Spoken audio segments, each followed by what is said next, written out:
সেখানে বলবো এবং মোহনপুর ব্রিজও কমপ্লিট করব। ধন্যবাদ। একটা জিনিস আপনার আজকে র্যালিতে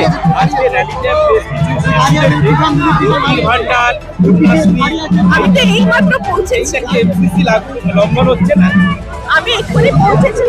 যদি শিশুদের হাতে কিছু দেওয়া হয় তাহলে আমি রিকোয়েস্ট করবো আমার পার্টির মহিলাদেরকে যে ইমিডিয়েটলি সেগুলো ওনাদের হাত থেকে তুলে নেওয়া।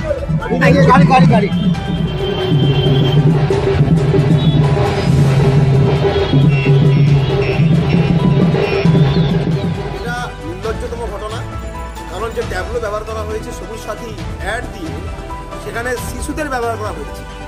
এটা নির্বাচনী আচরণবিধি লঙ্ঘিত হয়েছে। আমি জুনমালিয়ার এগেনস্টে ব্যবস্থা গ্রহণ করতে বলবো।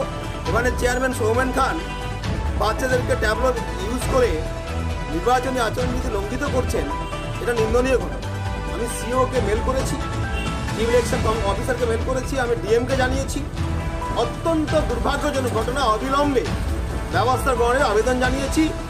এবং যেভাবে অ্যাড দেওয়া হচ্ছে বিভিন্ন প্রকল্পে শিশুদের ব্যবহার করা হচ্ছে, এটা আজকের দিনে টিএমসি যে শেষ হয়ে যাচ্ছে, জুনমারে 2 লক্ষ ভোটে হারছে তারই বহিঃপ্রকাশ।